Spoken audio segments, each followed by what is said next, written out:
ଏଇଟା ମୋର ହେଉଛି ଫାଷ୍ଟ ୟୁଟ୍ୟୁବ୍ ଚ୍ୟାନେଲ୍। ଆଉ ୟୁଟ୍ୟୁବ୍ ଚ୍ୟାନେଲ୍ ହେଉଛି ଇଏ ହେଉଛି ପ୍ରଥମ ଭିଡ଼ିଓ। ଏଇଥିପାଇଁ ମୁଁ ବନେଇଲି, ଆଗକୁ ଆସୁଛି ଆମର ବିଡ଼ି ଏକ୍ଜାମ୍ ଓ ସିଟି ଏକ୍ଜାମ୍। ସିଟି ଏକ୍ଜାମ୍ ଓ ବିଡ଼ି ଏକ୍ଜାମ୍ କ୍ରାକ୍ କରିବାକୁ ହେଲେ ଆମକୁ କ'ଣ କରିବାକୁ ପଡ଼ିବ? ମୁଁ ହେଉଛି ଗୋଟେ ପିଜି ଷ୍ଟୁଡେଣ୍ଟ, ଯେହେତୁ ଆମ ଲେବୁଲ୍ର ଏ ଉପରେ ନଲେଜ୍ ଅଛି, ତେଣୁକରି ମୁଁ କହୁଛି ଖାଲି ସିଲାବସ୍କୁ ଆମେ ଫୋକସ୍ କଲେ ହେବନି, ଯେ ଟୋଟାଲ୍ ସିଲାବସ୍କୁ ପଢ଼ିବାକୁ ହେଲେ ଆମକୁ ପେସେନ୍ସ ଦରକାର। କି କେଉଁଠୁ ଅଧିକ କୋଶ୍ଚିନ୍ ଆସିବ, କେମିତି ଆମେ କ୍ରାକ୍ କରିବାର, ଯେହେତୁ ଏ ବର୍ଷ ସିଟ୍ କମିଯାଇଛି, ତେଣୁକରି ଆମେ ଆଗେ ସିଲାବସ୍ ପଢ଼ିବା, ତାର ଧୀରେ ଧୀରେ 1 by 1 ଚାପ୍ଟର 20 ଦିନ ଭିତରେ ଆମେ କମ୍ପ୍ଲିଟ୍ କରିବାକୁ ଚେଷ୍ଟା କରିବା। ଯଦି ଚ୍ୟାନେଲ୍କୁ ସବସ୍କ୍ରାଇବ୍ କରିନାହାନ୍ତି ତାହେଲେ କରିନିଅନ୍ତୁ, କାରଣ ଇଏ ଆପଣଙ୍କୁ ବହୁତ ହେଲ୍ପ କରିବ। ଯଦି ଆପଣ ଏଜୁକେସନ୍ ଟିଚର୍ ଆକାରରେ ଆଗକୁ ଯଦି ହେବାକୁ ଚାହୁଁଛନ୍ତି, ତାହେଲେ ଚ୍ୟାନେଲ୍କୁ ଜଲ୍ଦି ସବସ୍କ୍ରାଇବ୍ କରନ୍ତୁ। ସିଲାବସ୍ ହେଉଛି ଆମ ଦୁଇଟା ପାର୍ଟ ବିଭକ୍ତ ହେଉଛି, ଗୋଟେ ହେଉଛି ପେପର୍ ନା, ଗୋଟେ ହେଉଛି ପେପର୍ 2ରେ ହେଉଛି ପେପର୍ 1ରେ ପଳେଇ ଆସୁଛି ଆମ ଲାଙ୍ଗୁଏଜ୍, ଯେଉଁଠି କମ୍ପାରିଜନ୍ ଭୋକାବୁଲାରି ୟୁଜେସ୍, ସିଏ ହେଉଛି 10 ମାର୍କ ପଳେଇ ଆସୁଛି। ଗୋଟେ ମିନିଟ୍ ରୁହନ୍ତୁ। ହଁ, ଇଏ ପଳେଇ ଆସୁଛି ଆମ 10 ମାର୍କ। ଏଜୁକେସନ୍ ଜେନେରାଲ୍ ଆୱାରନେସ୍ରୁ ପଳେଇ ଆସୁଛି 5 ମାର୍କ। ରିଜନିଂରୁ ଆସୁଛି 5 ମାର୍କ। ଟିଚିଂ ଆପ୍ଟିଚ୍ୟୁଡ଼୍ ପଳେଇ ଆସୁଛି 10 ମାର୍କ। ସେକେଣ୍ଡରେ ଆମ ପଳେଇ ଆସୁଛି ପେପର୍ 2ରୁ ପଳେଇ ଆସୁଛି ଇଂଲିଶ, ଜେନେରାଲ୍ ଇଂଲିଶ ଆସୁଛି 15 ମାର୍କ। ଓଡ଼ିଆ ଆସୁଛି 10 ମାର୍କ।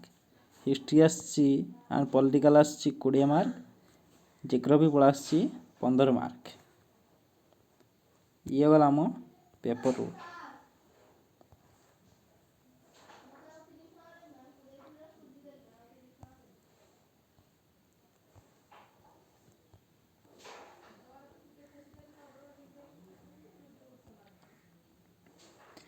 ପେପର୍ 2 ଯେଉଁ ପାର୍ଟଟା ହେଉଛି ଆମର, ଏଇଟା ହେଉଛି ଇମ୍ପୋର୍ଟାଣ୍ଟ, କାରଣ ଆମେ ଯଦି 60ରୁ ଆମେ ଯଦି ପାଖାପାଖି 40 ରଖିଦେବା, ତାହେଲେ ଆମେ ବହୁତ ଶୀଘ୍ର ଏହାକୁ କ୍ରାକ୍ କରିପାରିବା।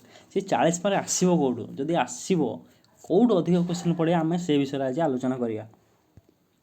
ତାହା ନୁହେଁ ଯେ ଆମକୁ ସବୁ ପଢ଼ିବାକୁ ପଡ଼ିବ, ସେଥିପାଇଁ ତ ଆମକୁ ପେସେନ୍ସ ଦରକାର, ପୁଣି ଟାଇମ୍ ଦରକାର। ଗୋଟେ ଜିନିଷ ଉପରେ ଯଦି ଫୋକସ୍ କରିବା ଆମେ, ତାହେଲେ ଏଇଟା ଟୋଟାଲ୍ କରିପାରିବାନି। ଭୁଲି ଯାଆନ୍ତୁ ସେ କଥା। ଆପଣ ଯଦି ଜଣେ ଟିଚର୍ ହେବାକୁ ଚାହୁଁଛନ୍ତି, ଫୋକସ୍ ଆମକୁ ସେଇ ଜିନିଷ ଉପରେ କରିବାକୁ ପଡ଼ିବ ଯେଉଁଥିରୁ ଆମକୁ ଅଧିକ କୋଶ୍ଚିନ୍ ଆସିବ, କାରଣ ଆମ ପାଖରେ ଟାଇମ୍ ବହୁତ କମ୍। କମ୍ପିଟିଟିଭ୍ ଏଥିରେ ବହୁତ ହାଇ ହେବାକୁ ଯାଉଛି।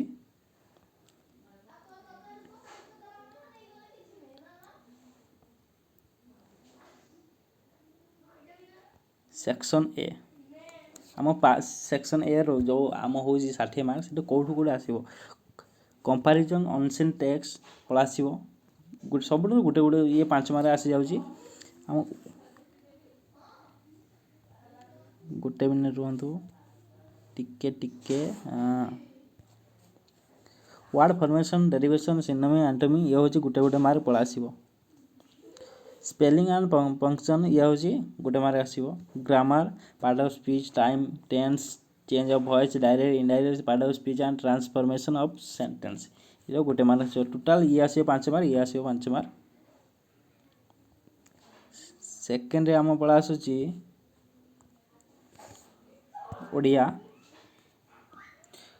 ଓଡ଼ିଆ ସେମିତି କମ୍ପାରିଜନ୍ ଆସିବ 5 ମାର୍କ।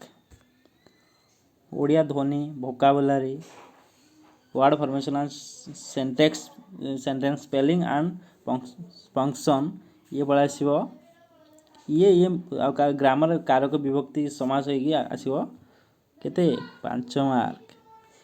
କାରକ, ସମାସ, ବିଭକ୍ତି, ଇଏ ହେଉଛି ଆମ ଓଡ଼ିଆର ମେନ୍ ଇମ୍ପୋର୍ଟାଣ୍ଟ, କାରଣ ଅଧିକ କୋଶ୍ଚିନ୍ ୟା ଉପରେ ଆସିବ। କମ୍ପାରିଜନ୍ ତ ଆମେ ଏମିତିରେ ବି କରିଦେବା, କାରଣ ପଢ଼ିବା ଲେଖିବା, କିନ୍ତୁ କାରକ, ବିଭକ୍ତି, ୟାକୁ ଆମକୁ ଟିକେ ମୁଣ୍ଡ ଖର୍ଚ୍ଚ କରିବାକୁ ପଡ଼ିବ। ତେଣୁକରି ଆମେ ପରବର୍ତ୍ତୀ ଯେଉଁ ଭିଡ଼ିଓ ବନେଇବା, ତାହା କାରକ, ସମାସ, ବିଭକ୍ତି ଉପରେ ବନେଇବା। ତେଣୁକରି ଯଦି ଚ୍ୟାନେଲ୍କୁ ସବସ୍କ୍ରାଇବ୍ କରିନାହାନ୍ତି, କରିନିଅନ୍ତୁ, କାରଣ ଇଏ ଆପଣଙ୍କୁ ବହୁତ ହେଲ୍ପ କରିବ। ସେକେଣ୍ଡ ଆସୁଛି ପଲିଟିକାଲ୍ ସାଇନ୍ସ ଆଣ୍ଡ ହିଷ୍ଟ୍ରି।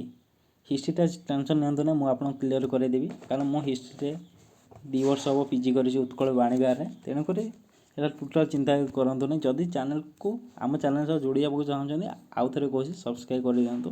ମୁଁ ପୁରା ଚାପ୍ଟର କ୍ଲିୟର କରିଦିଏ, ହିଷ୍ଟ୍ରି, ଜିଓଗ୍ରାଫି, ପଲିଟିକାଲ୍ ସାଇନ୍ସ। ଚିନ୍ତା କରନ୍ତୁନି ସେ ବିଷୟରେ। Rise of British power in India, rise of British power କେମିତି ଇଣ୍ଡିଆରେ ଗ୍ରୋଥ୍ କରିଲା।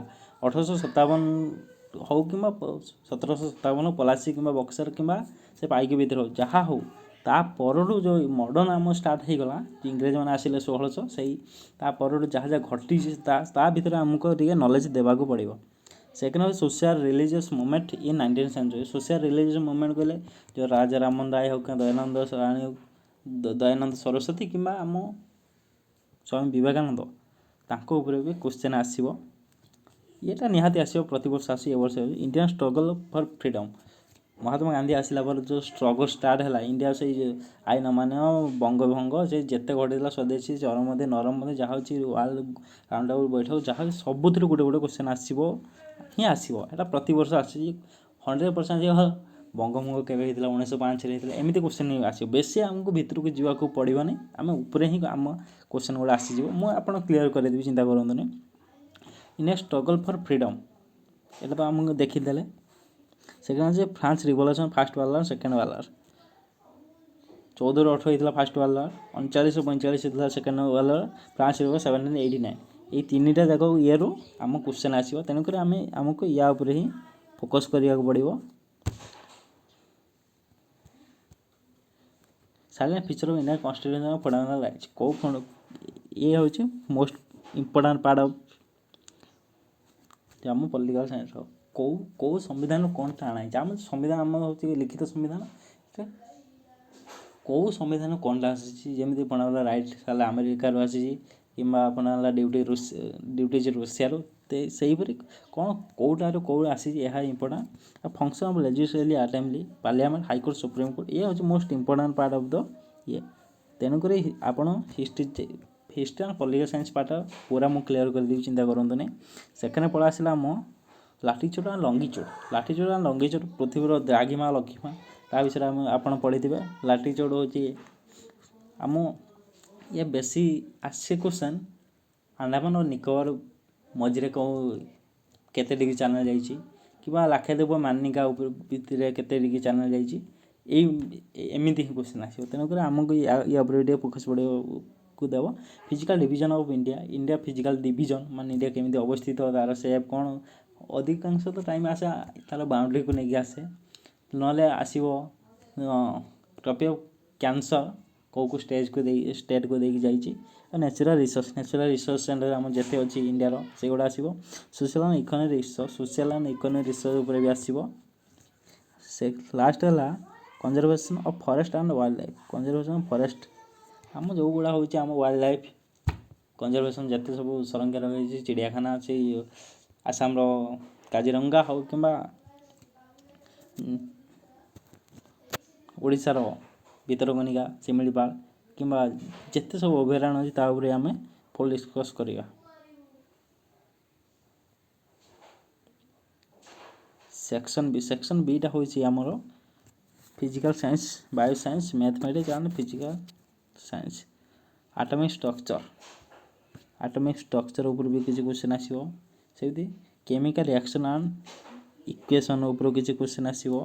Motion, law of motion, concept of work, energy, pressure and their measurement, ୟା ଉପରେ ବି କିଛି କ୍ୱେଶ୍ଚନ୍ ଅଛି। ଆମକୁ ୟା ଉପରେ ବି ଆମକୁ ଫୋକସ୍ କରିବାକୁ ପଡ଼ିବ ଯଦି ଆମେ ଟ୍ରାକ୍ କରିବାକୁ ଚାହୁଁଛନ୍ତି।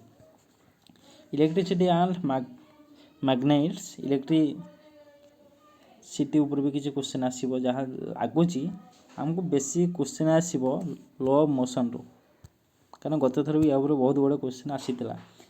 ହିଟ୍, ଲାଇଟ୍ ଆଣ୍ଡ ସାଉଣ୍ଡ, ୟା ଉପରେ ବି ଇଏ ହେଉଛି ମୋଷ୍ଟ ଇମ୍ପୋର୍ଟାଣ୍ଟ। ଏଇଠୁ ଆସିବ 2-3 ମାର୍କ ନିହାତି ଭାବରେ ଆସିବ।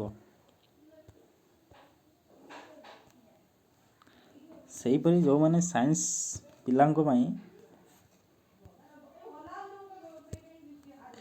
ନମ୍ବର ସିଷ୍ଟମ୍, ରେସିଓ ଆଣ୍ଡ ପ୍ରୋପୋର୍ସନ୍, ୟା ଉପରେ ବି କ୍ୱେଶ୍ଚନ୍ ଆସିବ। Set theory, relation and function, ଆମ ମ୍ୟାଥ୍ ପିଲାମାନଙ୍କ ପାଇଁ ଏସବୁ। ବାୟୋ ସାଇନ୍ସ, ଏଗୁଡ଼ା ସବୁ ଆମ ଆର୍ଟ୍ସ ପିଲାମାନଙ୍କ ପାଇଁ ଦରକାର ନାହିଁ। ତେଣୁକରି ଏଗୁଡ଼ା କେବଳ ମ୍ୟାଥ୍ ପିଲାମାନେ, ଆମେ ଆର୍ଟ୍ସ ଉପରେ ହିଁ ଡିସ୍କସ୍ କରିବା। ଯଦି ଚ୍ୟାନେଲକୁ ସବସ୍କ୍ରାଇବ୍ କରିନାହାନ୍ତି କରିଦିଅନ୍ତୁ, କାରଣ ଇଏ ଆପଣଙ୍କୁ ବହୁତ ସାହାଯ୍ୟ କରିବ। ଧନ୍ୟବାଦ। ନେକ୍ସଟ ଆମେ କେଉଁ ଉପରେ ଷ୍ଟାର୍ଟ କରିବା ଟପିକ୍, ଆପଣ କମେଣ୍ଟ ମାଧ୍ୟମରେ ଶୀଘ୍ର ଜଣାନ୍ତୁ। କାରଣ ଆମ ପାଖରେ ଆଉ ଟାଇମ୍ ନାହିଁ। ଧନ୍ୟବାଦ।